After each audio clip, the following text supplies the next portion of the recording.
Mais pose la question alors, pose la question comme tu le sens, ça m'intéresse vraiment moi.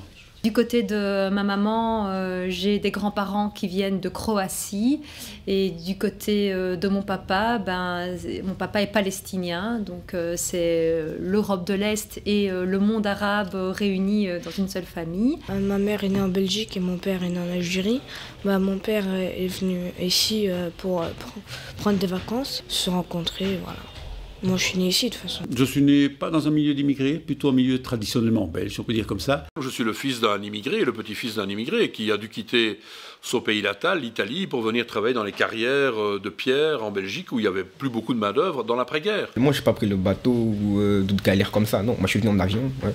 Parce que mon père, il a immigré avant moi. Il était en Belgique, il a connu d'autres trucs. Il a pris le bateau, lui, tout ça.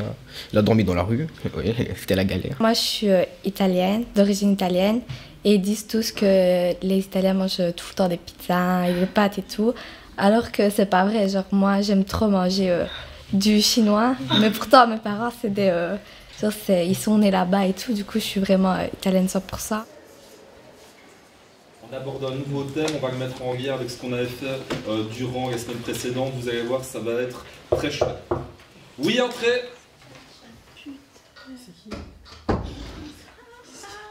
Celle-là. Oh my god.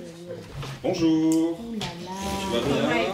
Elle a plus de boutons que ma calculatrice. Un petit gars, s'il vous plaît, pas de commentaires. Donc, je vous présente une nouvelle élève qui va intégrer votre classe dès aujourd'hui. Elle s'appelle Myriam, si je ne me trompe pas, c'est bien ça, oui? Tu t'appelles Myriam? Ouais. Oh là là. Et tes cheveux, il a fait discuter avec sa coiffeuse.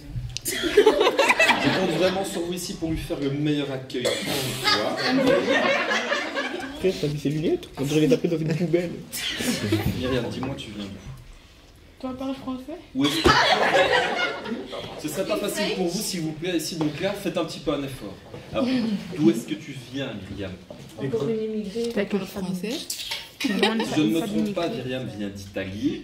Donc je compte vraiment.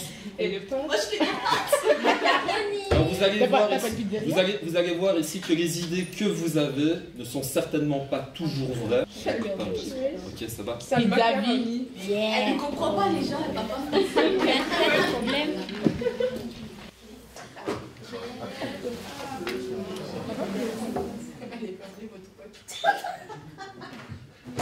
L'Europe a toujours été marquée, et de tout temps, par des migrations, et encore aujourd'hui.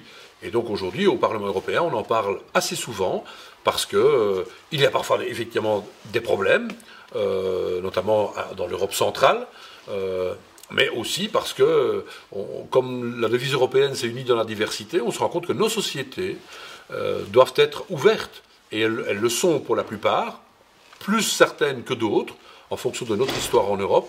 Si je me mets à la place des personnes qui viennent de la Syrie, ce serait la galère pour moi, car déjà j'ai chaud en anglais, alors imaginez eux qui sont de là pour parler français, comprendre, surtout qu'ils n'ont pas la même culture. Mon père, quand il est venu s'installer, eh bien, il a déjà trouvé un travail, donc il était déjà installé. Quand moi je suis arrivé, il avait une maison, tout ça, donc moi j'ai pas eu à connaître la galère. La plupart du temps, il dit que c'était dur, bien sûr. Et ce qui revient souvent, c'est la manière dont on l'a traité. Il n'a pas senti qu'il était bien accueilli, qu'il était le bienvenu en Belgique.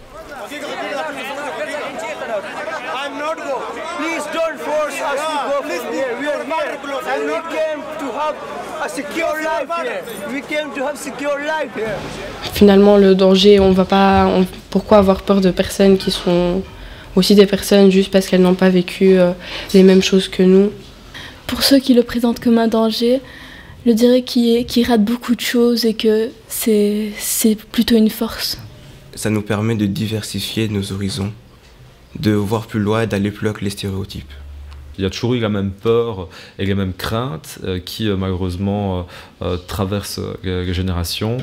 Et j'espère qu'un jour ça pourra cesser et qu'on pourra tous se rendre compte que finalement, la plupart du temps, c'est des fausses idées qu'on se fait, que si on prend la peine d'aller vers l'autre et de le connaître, on en ressortira, je pense, très enrichi.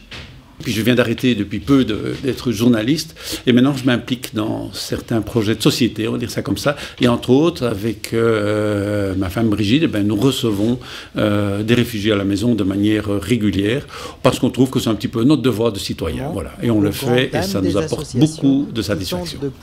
Et puis finalement, c'est qui un migrant? C'est un être humain comme moi. Moi j'ai la chance de vivre confortablement ici en Belgique, dans un milieu, je le dis franchement, relativement privilégié. Donc, là, en face de moi, j'ai quelqu'un qui cherche un monde meilleur, qui a fui une guerre, qui a fui la misère économique et qui a envie d'aller ailleurs. Et nous sommes des pays, même si tout le monde n'allait pas en Belgique, mais nous sommes des pays en Europe relativement riches quand même aussi. Et donc, je peux comprendre qu'ils arrivent chez nous. Et donc, quand quelqu'un doit quitter son pays parce qu'il n'y a pas de travail, parce qu'il n'y a pas de futur, et qu'il n'a d'autre choix que de partir pour boulotter, c'est pas de gaieté de cœur qu'il le fait. C'est toujours un déchirement. Et donc, j'ai beaucoup de respect pour ces personnes qui doivent quitter leur pays, choisir une difficulté pour se donner un futur, parce que leur pays est incapable de leur donner un futur.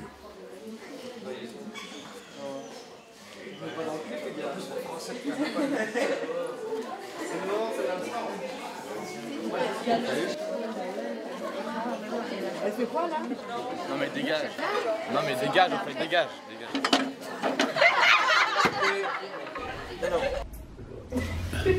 Bien sûr, tout ce que dit la presse, et c'est un journaliste qui parle, n'est pas toujours juste, n'est pas toujours exact, pour employer le mot qu'on emploie nous, n'est pas toujours objectif. La manière dont les médias parlent des migrants est variée. Alors tant qu'on est dans l'information exacte et pas l'information qui essaye de forcer une opinion, c'est-à-dire de dire vous devez penser ça, moi j'ai pas de problème avec ça, c'est intéressant qu'il y ait plusieurs avis. Parfois on va pas vraiment expliquer, on va pas au fond des choses et on sent très bien que certains médias cherchent simplement le sensationnalisme à faire vendre, à plaire à leurs lecteurs, à plaire à leurs téléspectateurs. Et justement, ne laisse pas tous les points de vue s'affronter. Ça crée des amalgames et c'est pas très positif en termes de traitement de l'information. Et je pense que c'est ce qui est hyper important pour les jeunes aujourd'hui qui sont hyper connectés sur les réseaux sociaux, c'est de leur donner les clés pour se rendre compte de qu'est-ce qui est un vrai site d'information, qu'est-ce qui est un site de désinformation, d'avoir vraiment la capacité de se rendre compte des mauvaises informations qui peuvent circuler. Parce que ce sont des sujets compliqués, donc il n'y a pas d'avis définitif, il n'y a pas de bonne ou de mauvaise position d'office, donc il faut écouter les uns et les autres. Et ça, c'est le travail de journaliste, c'est ce qu'on appelle l'objectivité, c'est d'avoir plusieurs avis, et après, comme ça, les gens qui vont regarder votre documentaire, votre doc, eh bien, ils pourront se faire un avis. C'est pas vous qui devez le faire. Vous en aurez certainement après, ça fera certainement des grands débats entre vous. Mais c'est surtout, vous devez penser alors après aux gens qui vont regarder, et c'est ça qui est important. Pas pour leur montrer ce qu'ils attendent, mais pour leur donner quelque chose qui leur permettra de réfléchir, et vous en discuterez certainement avec eux. Et si vous faites tout ça, ça va être génial, et donc je suis très impatient de le voir, votre documentaire. On continuera la fois prochaine, vous pouvez ranger vos affaires, tout est bien sonné. N'oubliez pas de bien faire vos devoirs et d'étudier. C'est pas mon téléphone. Quoi? Mais cherche bien son téléphone. Mais toi, tous les jours, tu portes ton téléphone? Non, il n'y a rien, Mets ton sac ici pour voir. Elle, mais attends, je suis sûre que c'est l'autre immigré qui vient. Non, je suis sûre que c'est encore l'autre. Elle est nouvelle, elle vole déjà. Et toi? Elle m'a dit, ouais, elle ne parle pas le français. Pas sur Google Traduction, là. Tu comprends pas? Ouais, je comprends pas. De toute façon, on va aller là. L'explosion a eu lieu il y a quelques minutes, en plein centre de Bruxelles, dans une rame de métro à la station Malbec. Alors quand on a vécu quelque chose comme nous l'avons vécu, c'est-à-dire avoir une fille qui, pour éclair, a été tuée par des terroristes, évidemment ça interpelle. Alors certains font effectivement le lien avec les migrants et quelqu'un nous a posé la question, mais vous avez eu votre fille qui a été tuée par des terroristes et vous recevez des migrants? Ça n'a rien à voir. Ça n'a absolument rien à voir. D'abord, ceux qui ont commis les attentats, pour la grande majorité, la quasi-totalité, ils étaient belges, comme vous et moi. Ça, c'est une première chose. Et deux, les migrants, je peux vous dire que moi, j'en ai pas peur. Ce ne sont pas des terroristes, absolument pas. Et je tiens vraiment à faire la différence. Ça n'a absolument rien à voir. Et donc, on s'y met dans une démarche plutôt de comprendre l'autre, à condition que l'autre fasse l'effort de me comprendre aussi.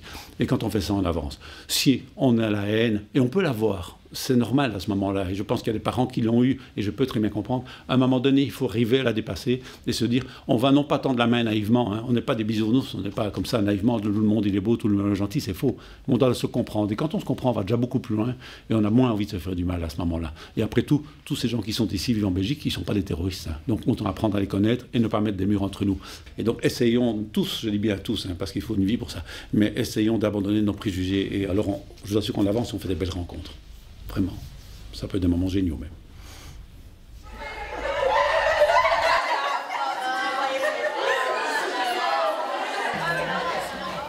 Eh frère, t'as pas de papier, tu donnes les téléphones à moi quand t'es malade ou quoi? Elle est folle, elle a le téléphone à la oui. À la sortie, par mais elle te comprend pas. Mais je sais pas, mais c'est pas le français. Mais c'est pas grave, toi, téléphone. Toi, pas sortir trop vite parce que moi, venir te trouver. On te parle, tu te retournes pas tant que t'as pas donné autorisation. Je sais pas, il n'y a pas qu'elle dans la classe non plus. Je sais qu'elle est étrangère, mon bon. Tu dois agir là, ton téléphone, l'iPhone, ça coûte cher.